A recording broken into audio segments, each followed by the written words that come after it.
Bonsoir à tous. Donc, on va présenter dans cette vidéo une activité d'apprentissage de la séquence numéro 5 du cours PGC. La durée de cette activité est 2 heures en ligne.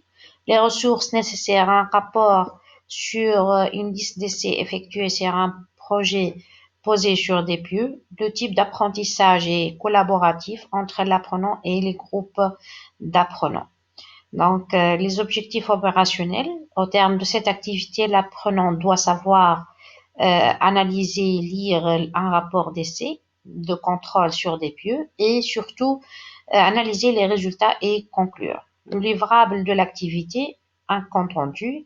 Le mode d'évaluation est fait par le tuteur. Donc, les acteurs sont le tuteur à fournir les documents et accompagner les groupes, l'apprenant pour collaborer et travailler l'activité, les groupes d'apprenants pour un minimum de 3 membres et maximum 5 membres. L'énoncé de l'activité.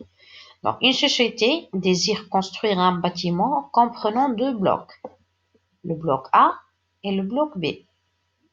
Donc, le bloc A une fondation profonde. Le bloc B a une fondation superficielle. Le bloc A, c'est un immeuble rez-de-chaussée plus 9 étages et le bloc B, c'est un immeuble rez-de-chaussée plus 3 étages. La nappe phréatique se trouve à moins de 2 mètres par rapport au terrain qui est sableux. Les questions. Donc, le bureau d'études ici a présenté plusieurs techniques d'exécution des fondations pour les 2 blocs. Le bloc A repose sur une fondation de type pieux foré à la boue ou paroi moulée ou paroi béninoise ou pieux à la terrière continue. Donc, il faut choisir la bonne réponse et justifier. Question 2. L'entreprise opte pour une fondation sur pieux foré à la boue pour la fondation sur le bloc A. Donc, est-ce que cette technique est recommandée? Oui ou non? Donc, il faut justifier votre réponse. La question 3. L'entreprise a commencé les travaux sur le bloc A. Donc, ils vont réaliser des pieux dont les étapes d'exécution sont illustrées ici. Donc, vous êtes demandé à préciser les types de pieux et à citer les étapes de mise en œuvre de 1 à 5. Après, donc, une fois les pieux sont exécutés, on va procéder au contrôle des pieux. Donc, juste, il faut citer les 3 méthodes de contrôle des pieux. Après, je vous présente l'une des méthodes qui donne un résultat, donc un signal de sortie qu'on présente ci-dessous.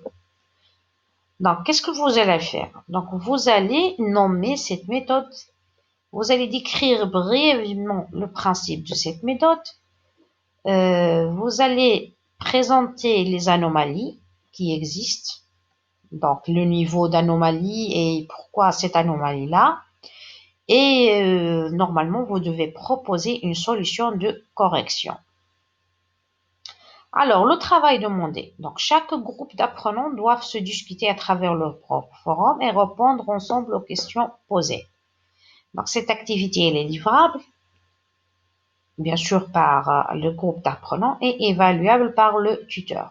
Donc, il faut associer avec le compte rendu un rapport de recherche sur les pieux.